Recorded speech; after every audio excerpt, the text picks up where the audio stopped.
Nene, you. You too, bitch. You. I don't need your You comments. wanna set it You know what? straight? I don't need Set your it straight. Get your finger out of my face. You better watch Get your yourself. finger You out better of my watch face. yourself, trash.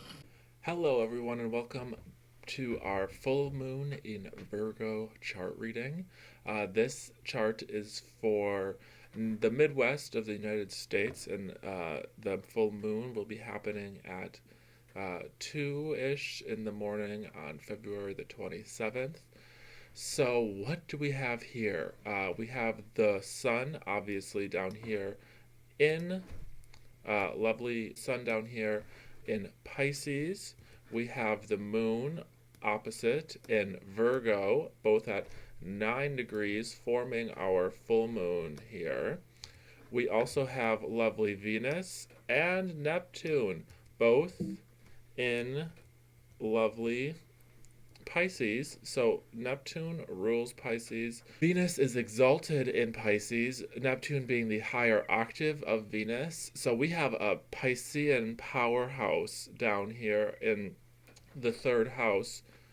We have a Piscean powerhouse happening, as well as a really awesome aspect, which is a grand cross, a mutable grand cross between the North Node, the South Node, Virgo, and Pisces. So the North Node being in Gemini, the South Node being in Sagittarius, is forming this grand cross, which is so amazing, really signifying some breakthroughs that I believe we'll be able to have.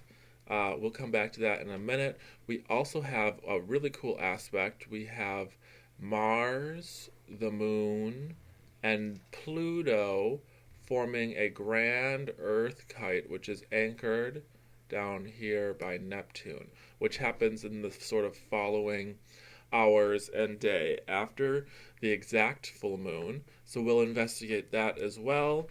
We have our classic little stellium down here in Aquarius still, Mercury having just turned out of retrograde and stationed direct. We have Saturn and Jupiter as well. Mercury is about to make a conjunction with Jupiter, which is another aspect we will talk about. Of course, we have our lovely Uranus down here in Taurus. So first of all, of course, we have the full moon in Virgo. Virgo being the virgin, the grand healer. She's the only sort of personification of sort of a human archetype in the zodiac. Aquarius sometimes gets an angel archetype, but it's Virgo being the virginal female that takes the cake on sort of humanizing the zodiac. I always found it really interesting in the Christian, and not just Christian, I think it's also Egyptian and probably Mithraic religions. You have the quote unquote Son of God being born of a virgin.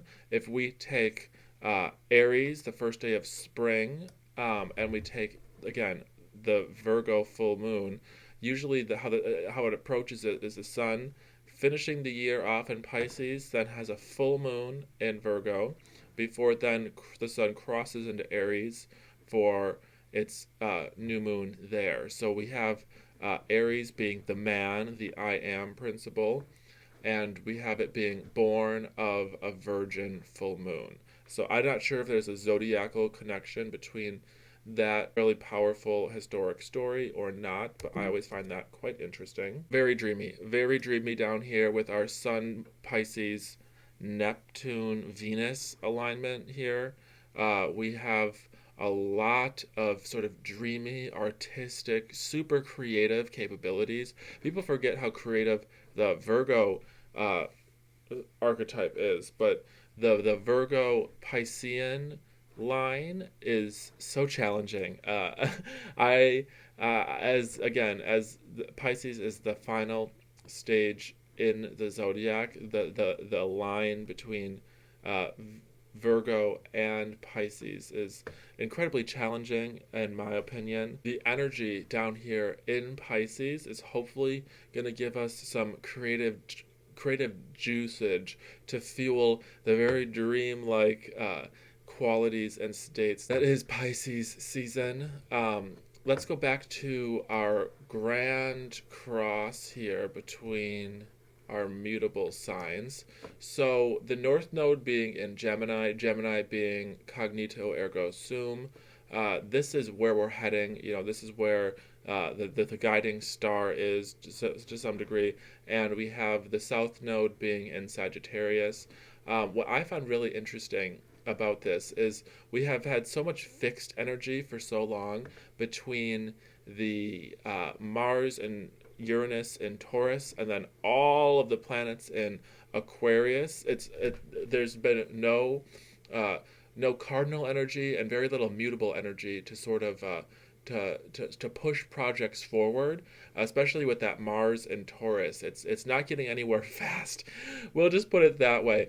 So it seems that the only time there's any sort of energy and aptitude to take on a project or to move forward is when the moon has been in a fire sign. So having so much fixed energy and now having this mutability, it's suggesting to me is, what are we looking to change here? Okay, so we have our feet on the ground and our head in the air, but where are we going to be able to sort of create some space, create some room to allow these ideas and projects and energy to flow? Okay.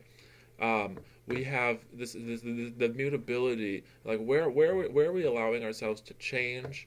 As someone who loves a good routine, where can we sort of switch things up a bit? Maybe rearrange our routine. This mutable grand cross throwing a very dynamic, powerful aspect. Also, I just wanted to make a little bit of note on the South Node and being in the South Node being in Sagittarius. Sagittarius being a lot of our belief systems. The dark side of Sagittarius obviously being prejudice. Where can we form very high degrees of prejudice, where we're not sort of allowing a little bit more of an open mind to happen. And of course, that Neptune energy squaring the nodes really makes it challenging to figure out, which one of these dreams is real. What about it is actually real, and where are we getting carried away by the fantasy? Grand Earth kite happening here between the Earth signs that is then anchored by our water planets down in Pisces. This is great. This is very sweet energy for anyone who loves to be outside or is themselves an earth sign. Prep your garden. Start thinking about spring. Get yourself outside. Start working with your hands and your wood. Grab a shovel, and you'll realize how supportive the energy is, and how, when I say sweet earth energy, it's like being outside and just like, oh, just inhaling the fresh air with your feet on the ground and just feeling alive. And I love that. And I love that it's anchored by this very Neptunian, dreamy energy. This is where I get carried away personally in sort of a fairy tale like mentality. I get very, very dreamy. I'm just in the garden, sort of letting my imagination go wild, and I love it. I love it so much. Of course, our little Aquarian planets, Mercury having just stationed direct, is about to come into a conjunction with Jupiter. I mean, this is a brain blast here, people, especially Mercury being supercharged, having just come out of retrograde, then conjuncting once again Jupiter. This is, I think, the third and final time that it'll be conjunct. Yeah, the third and final time it's conjunct Jupiter. So let's let that mind expand. Okay, Mercury being the mind, and Jupiter just being expansion. It brings light to everything that it touches. So this is a big brain blast here, and of course it's in conjunct this. Let me draw this out for you. Of course, it's in conjunct this full moon. So that's suggesting a bit of an adjustment, the brain blast that we're getting in Aquarius, then anchored, if that's even the right word, by the mutability of the Grand Cross. Where do we have to just tweak our mental processes a little bit, especially with that North Node in Gemini? This is all very, very highly mental energy, very psychic energy, especially with the Piscean notes. So just be very mindful of where your thoughts go and of projection, okay? Because we are literally creating our reality with this full moon, and I just get a little bit nervous with all of this highly mental energy that we can sometimes create our own problems. But then again, that's what imagination is it not? Where we create our own problems, which causes us to resolve our own resolutions and, create a world. And I don't know about you, but I'm all for creating a whole new world. In summation, we have our full moon in Virgo. Very, very powerful. Set those intentions, set those healing intentions, set those dreaming intentions. There's a lot of earth energy sort of anchoring this mutability. So what do you want to bring down? What do you want to transmute from the realm of the mental and bring it down into the physical? Okay, what do you want to transmute? Let it all out. Put it all on the table. Do not be afraid. A lot of supportive energy for laying out the blueprints for this very possible dream. Okay. So with that, I think I'll leave it there. I hope you all have the best full moon in Virgo, and I'll talk to you all soon. It's a Mr. Theron production.